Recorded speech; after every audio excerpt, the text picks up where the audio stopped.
Kita ulas hasil Pilkada Jakarta bersama Komisioner KPU Jakarta Astri Megatari dan juga Direktur Eksekutif dari Indo Strategik Ahmad Hoirul Umam. Selamat malam Mbak Astri, Mas Umam, terima kasih sudah bergabung bersama kami di Sapa Indonesia Malam. Saya langsung ke Mbak Astri. Mbak Astri, ini hasil Pilkada Jakarta, Pramrano unggul lebih dari 50%, kalau nggak salah 50,07 ya. Ini bisa dipastikan kalau Pilkada Jakarta akan berlangsung hanya satu putaran? Ya, jadi yang kami lakukan hari ini ada dua prosesnya. Yang pertama adalah rekapitulasi perolehan suara di tingkat provinsi, kemudian penetapan hasil perolehan suara di tingkat provinsi untuk pemilihan gubernur dan wakil gubernur DKI Jakarta. Dan memang rekapitulasi ini merupakan jenjang yang paling akhir dari rekapitulasi manual berjenjang yang kami sudah lakukan dari kecamatan, kabupaten, kota, hingga di akhir di tingkat provinsi. Nah, setelah penetapan hasil perolehan suara ini, maka akan ada waktu selama 3 hari kerja jika nanti ada pihak-pihak yang akan mengajukan gugatan ke Mahkamah Konstitusi. Nah, kita masih melihat nih dalam 3 hari ke depan seperti apa, seperti itu Mbak. Oke, kalau Mas Umam, tim RK Suswono ini hampir memastikan akan membawa hasil Pilkada Jakarta ke MK. Bagaimana kira-kira peluang gugatan ini masuk ke MK? Ya, langkah untuk masuk ke Mahkamah Konstitusi tentu itu patut diapresiasi. Artinya bahwa kemudian jika ada persepsi yang berbeda, cara pandang yang berbeda, kalkulasi yang berbeda, kemudian menggunakan sengketa hasil pilkada dalam konteks ini.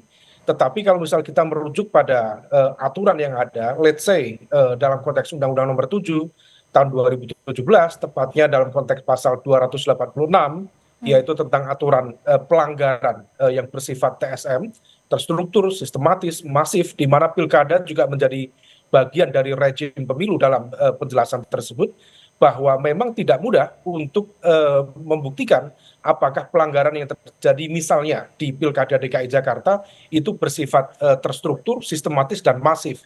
Kalau kita merujuk by definition dalam konteks terstruktur itu adalah kecurangan yang dilakukan oleh aparat struktural baik di tingkat pusat maupun kemudian di daerah yang kemudian betul-betul dilakukan secara kolektif atau secara bersama-sama.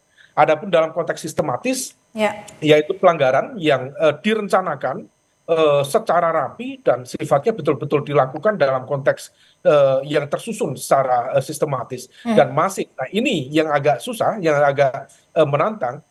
Definisi masif itu harus dijelaskan bahwa memang pelanggaran itu berdampak terhadap setidaknya kalau misal pada rezim undang-undang pemilu. Oke, tapi singkatnya gini Mas Umam, pembuktian seperti apa yang bisa dipastikan bahwa bukti-bukti tersebut memenuhi syarat untuk masuk dalam sengketa pilkada di MK? Ya, pertama yang bisa dilakukan adalah tentu membangun argumen dengan materi-materi bukti yang memang konkret. Maka kalau misal kemudian nanti dari tim Mas Pram dan juga Rano Karno mengajukan C1 ya, tentu kita harapkan betul-betul materinya solid.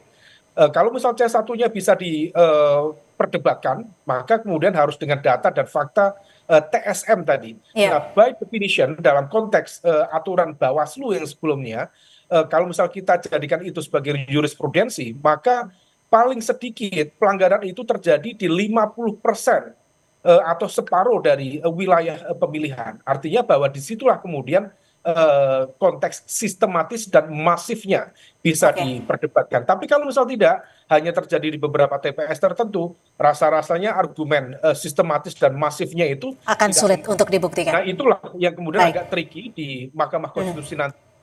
Mbak Astri, tadi saat pengumuman penetapan hasil pemilihan gubernur ada berbagai warna gitu ya, ada aksi walkout, ada juga keberatan dari pihak 01 dan juga 02, mereka tidak mau tanda tangan.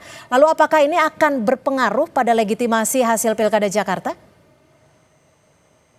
Dalam rekapitulasi baik di tingkat kecamatan, kabupaten kota maupun provinsi, para saksi dari paslon yang hadir ini memang diperkenankan ya untuk mengajukan keberatan atau mungkin jika misalnya ada data-data yang tidak sesuai itu bisa menanyakan atau berbicara di dalam forum. Termasuk tadi yang disampaikan oleh pihak dari saksi paslon 01 ada beberapa keberatan yang mereka ajukan. Namun seluruh keberatan itu kami sudah jawab, baik di tingkat kecamatan, kabupaten, kota maupun tingkat provinsi. Karena rata-rata yang disampaikan oleh fraksi dari paslon 01 tersebut itu adalah keberatan yang memang sudah mereka ajukan dari tingkat di bawahnya pada rekapitulasi yang jenjang di bawah provinsi, yaitu di kecamatan dan kabupaten kota. Seperti contohnya misalnya terkait dengan distribusi C pemberitahuan. Hal tersebut juga sudah kami jawab dengan menggunakan data-data form C pemberitahuan, jumlah yang terdistribusi dan yang tidak terdistribusi. Dan untuk di seluruh provinsi DKI Jakarta, jumlah C pemberitahuan yang terdistribusi itu 90% lebih. Jadi hanya ada 9,7% dari form C pemberitahuan yang tidak terdistribusi, dan itu pun dengan berbagai alasan. Misalnya pemilih yang bersangkutan meninggal dunia, kemudian sudah pindah domisili, lalu juga berubah status, tidak dapat ditemui, dan seterusnya. Jadi seluruhnya dari keberatan-keberatan saksi tersebut sudah kami jawab seperti itu. Mas Umam, lalu bagaimana sih perspektif dari Mas Umam sendiri kalau melihat kematangan demokrasi dari warga Jakarta? Karena kalau kita lihat dari latar belakangnya sendiri, ini kan paslon nomor urut 1 didukung oleh koalisi gemuk. Setidaknya kalau tidak salah 14 partai politik. Sementara paslon 2 jalur independen, paslon 03 hanya PDI Perjuangan seperti itu. Apakah ini artinya warga Jakarta sudah cukup matang dan juga cukup kritis terhadap demokrasi? Ya, bagaimanapun juga masyarakat DKI Jakarta relatif memiliki tingkat literasi politik yang jauh lebih baik dengan tingkat well informed yang lebih memadai dibanding wilayah-wilayah yang lain. Sehingga ketika kemudian terjadi dinamika menjelang pembentukan koalisi, rasa-rasanya mereka cukup well informed, dan plus pada situasi saat ini tidak terjadi eksploitasi politik identitas, sehingga kemudian polarisasi juga tidak terjadi secara signifikan di akar rumput. Maka memang basisnya lebih pada konteks memilih cara pandang, pemikiran, visi, misi, platform, meskipun outputnya dari sisi participation rate relatif cukup rendah, praktis hanya 58% dibanding yang sebelumnya 70-80%. Nah, tetapi bagaimanapun juga tidak ada gesekan, tidak ada benturan, tentu harus diapresiasi. Oke, tapi artinya sokongan partai politik tidak memiliki arti yang begitu besar, tapi figur dari masing-masing pasangan calon yang lebih dilihat ataupun dinilai oleh warga Jakarta, seperti itu? Ya, itu menegaskan bahwa mesin politik besar tidak menjamin efektivitas dari kinerja di lapangan. Karena apa yang terjadi di Kinplus membuktikan bahwa memang tidak bekerja secara efektif. Bahkan split ticket voting, terutama di basis pemilih PKS sendiri, kemudian Nasdem dan juga PKB, praktis di atas 40-50%. Kami tangkap. Terbukti di beberapa basis pemilih loyalnya, praktis RK dan juga Suswono tidak ada yang menang. Bahkan di Jakarta Timur, Jakarta Selatan, dan juga Jakarta Pusat kalah semuanya. Dan gapnya cukup signifikan. Kalau misalnya aturannya 50% plus 1, maka 0,7% keunggulan dari Pram itu praktis setara dengan sekitar 415.000. Saya ke Mbak Asri. Mbak Asri, ini persiapan apa yang akan dilakukan KPU Jakarta ketika nanti akan ada gugatan sengketa pilkada? Apa yang akan KPU bawa? Bukti-bukti apa yang akan dipersiapkan?